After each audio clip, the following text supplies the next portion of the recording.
Our top story, a grexit is still possible, says the Vice President of the European Commission, as top leaders gather in Brussels. Greece is expected to ask for a 30% debt haircut, but a final deal seems unlikely today. Global markets stumble. No respite for crude oil. Prices continue to tumble after yesterday's massive sell-off. Iran nuclear deal talks and Greece developments keep investors on the edge.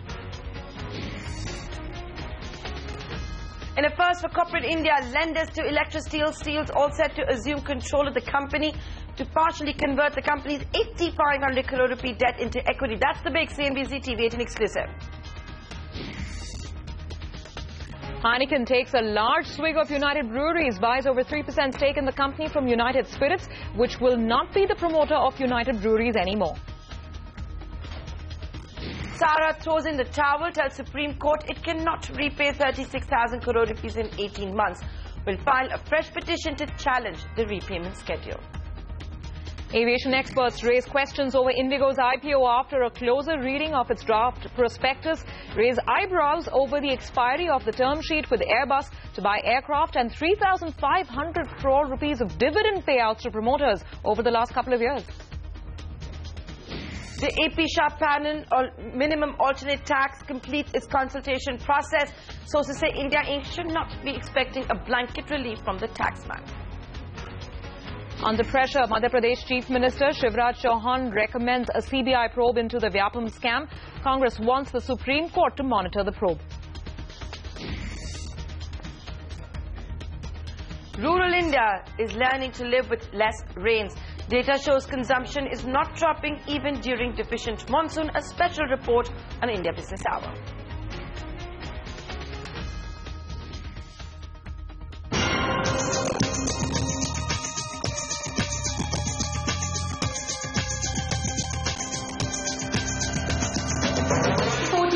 Young Turks has been tracking entrepreneurship not only in the country but showcased entrepreneurial ecosystems globally.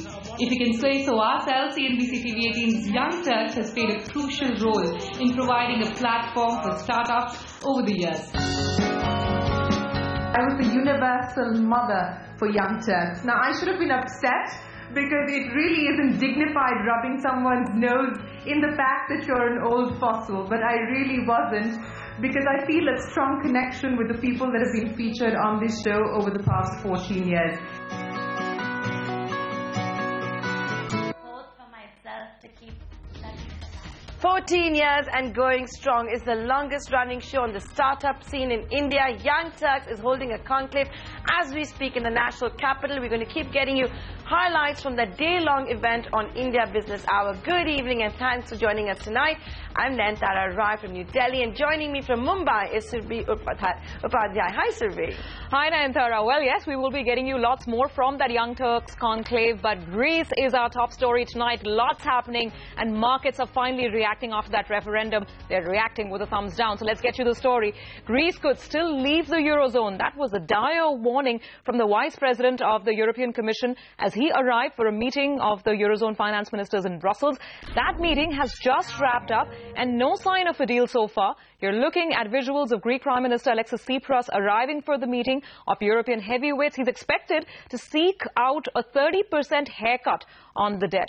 Now, a decision on the Greek deal hinges majorly on one person, German Chancellor Angela Merkel. These are visuals of Merkel just arriving at that crucial meeting. Germany has been taking a hard line with the country's economy minister, saying today that Greece should have never been allowed into the Eurozone at all. Meanwhile, banks in Greece will be closed today and tomorrow as well. European Central Bank is maintaining pressure. The central bank has refused to increase the emergency lending to Greek banks. It has, in fact, ordered them to provide more security for existing emergency loans. Right, and Jeff Cutmore now joining us live from Brussels. Jeff, you know, we've been looking at live visuals of the Eurozone leaders. Angela Merkel making a pretty categorical statement. She believes there is absolutely no basis for negotiations after the referendum. We're also seeing reports of how Greece might make an offer on Thursday. What's happening on ground zero? Is a deal far, far away? Yes, at this stage, I would say there's very little basis for optimism at the moment. What we've seen here is a number of finance ministers leave this Eurogroup meeting expressing frustration, saying that the Greeks did not, in fact, put any new proposals on the table, and there was some disappointment that there didn't seem to be a sense of urgency in the way the Greeks were going about their business. Very interesting, this Eurozone Finance Ministers Group, or the Eurogroup as it's called, is headed by the Dutch Finance Minister, Mr. Dijsselbloem. And I just want to play you a little clip. He was asked how optimistic he was following the meeting. Let's listen to his answer. It's a little too early to say. You must realize that in the mind of the Eurogroup, the problems in Greece do really need credible reforms to deal with those problems. And therefore we need to hear from the Greek government whether they have such reforms in mind, whether they are prepared, politically prepared to do those. And that's what we will hear from them very, very soon. Now, given that he is the president of the Eurogroup, you would expect him to choose his words carefully and be diplomatic, and he was. But we spoke to others, like the Belgian finance minister, who straight away said he was disappointed. And of the 18 finance ministers in the room, the only one who didn't seem to have a sense of urgency that a deal was necessary was the Greek finance minister. So, as I say, a little bit of head-scratching here as to exactly where this leaves us now, because it certainly doesn't push the story forward in the sense that terms are on the table, negotiations have begun. If anything, what we're now being told is that there will be a presentation of new proposals later in the week. So, again, we wonder, this leaders' summit that has now just started, how long will it actually run for, given that the finance ministers themselves didn't feel that there was very much on the table that could be discussed. So, coming back to how you brought me into this conversation, yes, it would appear that the chances or the risk of Grexit is still on the table. Back to you. Jeff, many thanks for that. So signs not looking very positive from Brussels. So far, the commentary has been anything but promising when it comes to a new deal. And markets are finally reacting to that. There was a very, very a quiet reaction on Monday. Tuesday evening is extremely different. We can see that tumble of around 2% on the German market. The FTSE is down 1.5%. The CAC is down. But bigger reaction coming in bonds. Take a look at how the German bond is trading. There's a very, very sharp decline in yields as money keeps moving forward. We'll talk about that in just a bit. But Nentar, I think you're looking also at what's happening across the Atlantic on Wall Street. How's the picture there? Well, you know, it is a sea of red. The last time I checked, let's bring up the frontline indices so we can actually see how the frontline indices and the kind of action we're seeing in Wall Street. Nothing has changed. You are Dow now down by about 207 points. NASDAQ down by about 88 points. S&P 500 also down by over 1%. We've also seen some very strong comments coming in from the International Monetary Fund. And the IMF will be very interesting. He's not that worried about Greece, saying you've got a bigger problem in China that could slow down the global economy and slow down the US in particular. We'll get to that in just a bit, and that's the US money markets for you. Not been a great day over there as well. And we should also point out we've been seeing commodities crack in trade today. You look at any commodity and it is down and out. And this brings us to the other big story that we're tracking today. Negotiations for a potential nuclear deal between world powers and Iran have hit a stumbling block. Reuters is reporting that Tehran wants all ballistic missile sanctions against the country removed, but there's no appetite for that on the other side of the table. Meanwhile, there's now talk that today's deadline for a deal could be extended for another 2 days. And if a deal is indeed sealed, it's going to impact the crude market. We have been seeing prices fall sharply because if a deal is indeed sealed, we're going to see a lot more crude coming into the free world. Alia Rosie of NBC filed this report on the latest developments. That's right.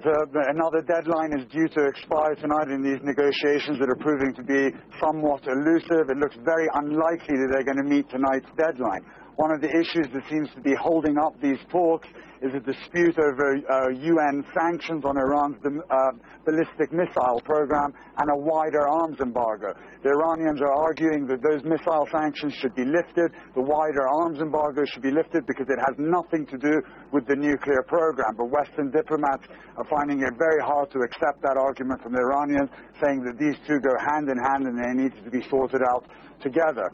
What I can tell you, the mood in Iran is that this is a country that's very anxious. Everybody in Iran is sitting on the edge of their seats waiting to see what's going to happen on these nuclear talks. That's all I ever get asked for on a day-to-day basis. Will a deal be made? Will the economy get revived? And obviously it's a question that I can't answer, and we have to see what happens with these talks. But the people in Iran have extremely high hopes and expectations for this deal to come through and see a revival in the economy. And if it doesn't, it's going to deal a very, very bitter blow to the Iranian people. Not only to the economy here, but it's also going to deal a very big psychological blow here. It's really, really going to put people down in the dumps if they don't see any light at the end of the tunnel, because this has been a very long process, a 12-year process, and with the Rouhani's new regime, they've been negotiating very hard for the last 20 months.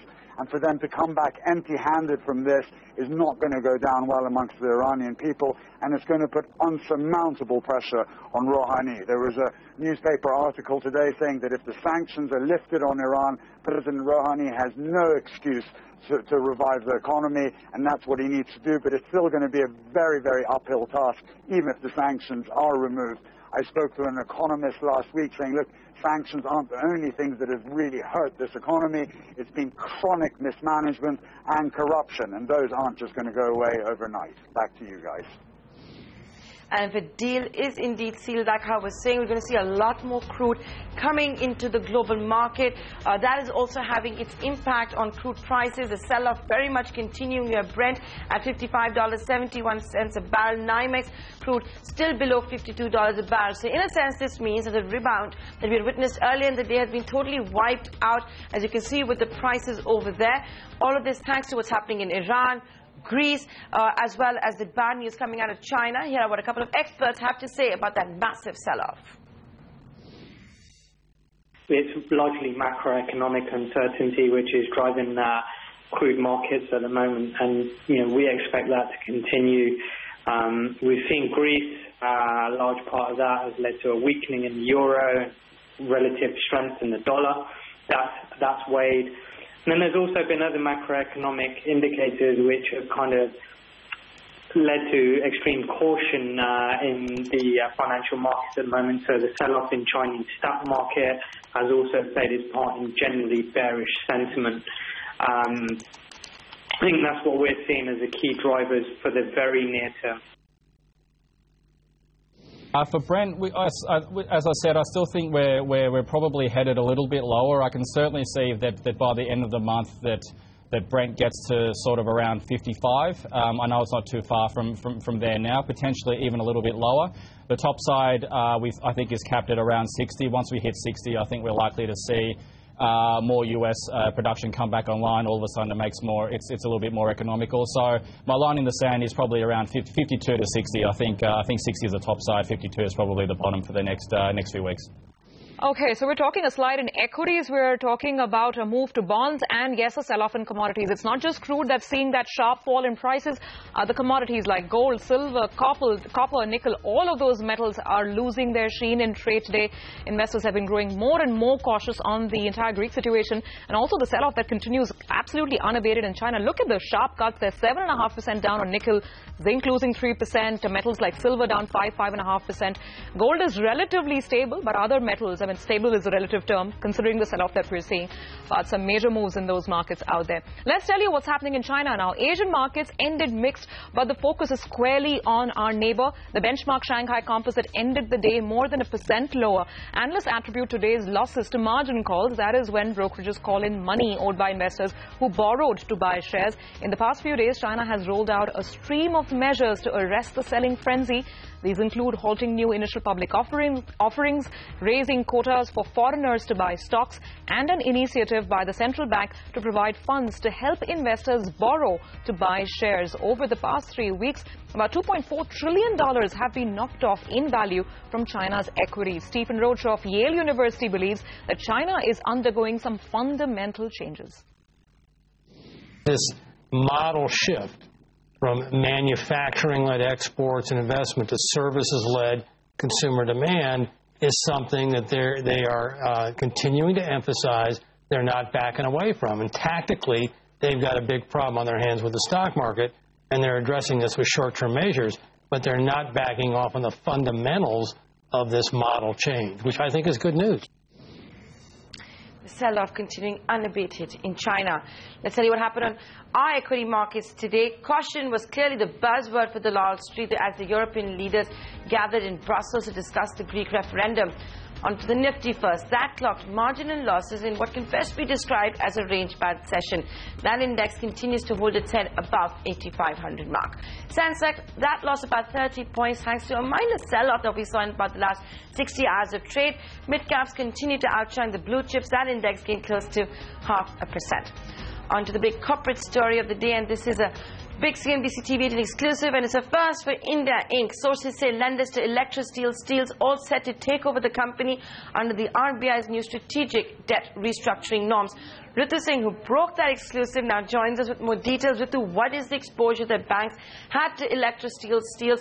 I know the big question, is this the first of many takeovers that we're going to see by the banks? Nayantara, this is a very rare, and it is, as you rightly pointed out, the first instance where bankers are taking such an extreme step. What they're doing is taking over a company to recover their dues. So Electrosteel Steels, which is a Kolkata-based steel maker, we understand from sources, has run into a lot of financial difficulties, and the bankers have resorted to this step to recover their dues. Now, back in 2013 also, the company had gone for a corporate debt restructuring of its 6,000-odd crore debt back then, and which is now ballooned to over 8,500 crores, but the company has still not recovered completely, and its 27 lenders, which are headed by the State Bank of India, and the others include Oriental Bank of Commerce, Canara Bank, Punjab National Bank, you name it, a whole clutch of lenders, really. They have come together to form a joint lenders forum, and they will take the strategic debt restructuring route to recover their money. What this essentially means is that they can convert part of their debt or completely the whole amount of debt, which is 8,500 crores, into equity into the company, and thereby acquire a majority stake by which they can throw out the promoters and bring in new ones if the banks are convinced that that is the step that is required to be taken to bring the company back on track. So the next step, once the banks acquire this majority stake in the company, is to bring in a new investor as soon as possible. Of course, the banks will be exempt from making an open offer, which is otherwise the norm under SEBI's guidelines. So we do understand that there are 4 potential buyers who are already interested in investing into the company, and the banks are in the process of speaking to them and finalizing a lender. The promoter of Electrosteel Steels, which is Electrosteel Castings, which is run by Umang Kejriwal's family, that holds about 45% stake in the company, and part of that will be sold off to a new investor, is what we're picking up. Of course, the JLF has to take action within 90 days of when it's formed, so we can expect some news to flow in at least in the next 1 month or so. All right, some dramatic developments there with that company. Thanks so much, Ritu, for getting us the details. Moving on, we told you first, and now it's official. United Spirits Limited has finally sold its remaining stake in United Breweries to Heineken. The Vijay Mallya promoted company will now cease to be the promoter of United Breweries. Kritika Saxena, who's been tracking that story right from day one, is joining with the details. So, Kritika, Heineken continuing to consolidate and build on its position in UB? Absolutely, and in the words that are right behind me, they've taken a larger sip and said bottoms up and consumed United Brewery, so to speak, and this is something we've been reporting. Now, let's talk about what happened today, essentially. So, United Spirits has sold 3.21%. That's in fact the remaining stake that it has in United Breweries to Heineken. That's at a share value of around 1,030 rupees per share, amounting up to a little over 800 crore rupees. Now, what that essentially means is that now United Spirits, with no stake left, will no longer hold any share and will cease to be a promoter. Heineken has thereby been included as a promoter in the company. Now, there are two promoters right now. That is the UB Group, which will be the Indian promoter with 32.6% stake, and the foreign promoter, that is Heineken, with 42.2% stake, 10% higher, giving them larger rights over the company. Now, that has been Heineken's plan from 2013, in fact. So let's go back into history a little bit. Today, they bought about 3.21% stake. FY15, they were slightly quiet and bought around 0.10% stake in the company. FY14 was fairly strong with about 1.35% stake in the company. But FY13 was really when they had started clawing in shares with buying in around 4.56% in United Breweries. Essentially, what they've been doing is they've been taking the shares that the Kingfisher lenders were selling. Remember, Kingfisher's lenders had United Breweries shares as collateral, so they had gradually been selling. And as you can see, Heineken has very strategically, over a period of time, between FY13 to FY15, bought in over 8% stake in the company, 7.86 to be precise. So it's been Heineken's plan all along. Couple of questions that we still have right now. A, will Heineken now have larger rights versus the UB Group, which is still held by Vijay Mallya, or rather promoted by Vijay Mallya? B, will Heineken now take over management and operational control of the company? And C, will Vijay Mallya now look at exiting the firm, given that United Spirits has anyways, in a bid to consolidate and sell its non-core assets, sold its overall holding? So a lot of questions there. We'll hopefully get answers soon. And as you heard it right here on CNBC TV 18, hopefully we should be able to get you all these answers in the next 1 or 2 weeks at least. So United Breweries takes a bigger swig of Heineken. Thanks a lot, Kritika, for joining us with all of those exclusive details. Some more news coming in from Deal Street. L&T Finance holding surged as much as 9.4% intraday trade today, and that's thanks to a big deal that seems to be in the works with Warburg Pincus. The American private equity giant is in talks to acquire at least a 25% stake in L&T Finance. The move has been seen as a part of Warburg Pincus's plans to create a financial services portfolio in India. CNBC TV 18 learns that the deal with L&T Finance could trigger, or will rather trigger, an open offer, and the parent company, that's L&T, will continue to retain a majority stake in L&T Finance. L&T responded to the story saying, and I quote, "We regularly meet investors as part of our investor relations exercise, and we don't comment on speculative news reports." Unquote. Moving on, the Sahara Group made it clear to the Supreme Court it cannot pay the 36,000 crore rupees to SEBI in 18 months. Remember, the embattled group has been asked to pay the amount to bond investors, and it has to deposit that money within 18 months and over 9 installments. Ashwin Kumar, who's been tracking that story from the Supreme Court, now joins us live. So, this pretty much means, Ashmit, that Subrata Roy will have to continue to languish in Tihar jail. He's been there since last March. But any indication by the group on when it can start to repay and how much it can repay?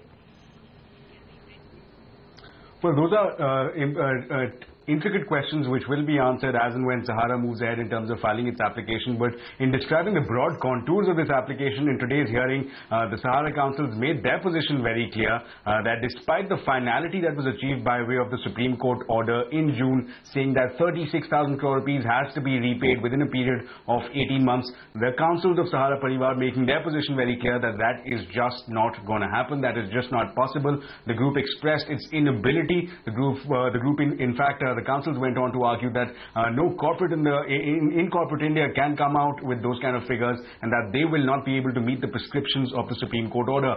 Now, this invited some curt responses from the Apex Court, which is hearing this matter. Justice Thakur, who's heading this bench, came out with a curt response, but he gave a curt response saying that, one, they will not allow, the Supreme Court will not allow this repayment schedule to go into a situation of stalemate. That's one. And another key takeaway from the observations was that the Supreme Court held in very clear terms that it will not allow stalemate, and that it will consider the option of appointment of a receiver for sale of Sahara's assets. So clearly, the Supreme Court also toughening up its position. But what we can gather from today's developments is that the never-ending saga is getting ready for yet another chapter as and when Sahara moves forward with the filing of this application. Back to you. All right, Ashmit, thanks so much for that. So the wait gets longer for Subrata Roy. India's biggest airline by market share, Indigo, may have set the capital markets agog with its plans to launch a 2,500 crore rupee IPO. But a closer reading of its draft prospectus has aviation experts raising a few questions. Farah Bukwala reports. A week after Indigo Airlines filed a draft prospectus to launch its 2,500 crore rupee IPO, the document is raising a few eyebrows. The draft red herring prospectus, or DRHP, states that Indigo's term sheet with Airbus, signed in October 2014 for the purchase of 250 A320neo aircraft, has expired. This is raising serious questions. Why didn't the airline purchase the 250 aircraft as it intended to buy while signing the Memorandum of Understanding? Will the airline be able to secure new aircraft at the same commercial and delivery terms as in the earlier MOU? While Indigo says it is still in discussions with Airbus, prospective stakeholders are concerned. The fact that this has expired, firstly, raises questions as to why did Indigo let it expire? Is it an issue of money, or was there some other reason? And once an MOU expires, then it releases Airbus, the seller, from those terms. The performance of group companies is another point of concern. 39 group entities have been making losses in preceding financial years, some of them consistently between FY12 and FY14. This has aviation experts asking whether their losses have had any impact on Indigo's profitability. And while the DRHP goes on to say that no part of the net proceeds is payable to group entities, will Indigo look at financially supporting these group entities in the future? The next concern seems to be Indigo's dividend policy. According to the DRHP, the airline has paid dividends amounting to 3,500 crore rupees to promoters over the last 6 years. In FY15 and FY16 alone, the company paid interim dividend totaling 2,083 crore rupees to promoters. Experts ask if Indigo is generating enough cash to pay dividends worth 3,500 crore rupees, why does the company need to raise funds in the capital market? And more importantly, why was this money used to pay hefty dividends to promoters instead of paring down the company's debt, which stands at 4,002 crore rupees? It is a point of concern as to why was this money not being put to better use in terms of, investment in the airline company itself. The company's profit and loss statement also throws up another question. Other expenses have risen fourfold from 652 crore rupees in FY10 to 2,447 crore rupees in FY14. Those interested in the IPO want to know the composition of these other expenses and why they have risen so dramatically. As of now, the airline is not coming forward with answers. CNBC TV 18's queries to Indigo have gone unanswered. In Mumbai, Farah Bukwala, Vora. The devil is always in the detail, isn't it? Let's step into a short break. On the other side, the AP Shah panel on minimum alternate tax complete its consultation process. That story and a lot more when we return.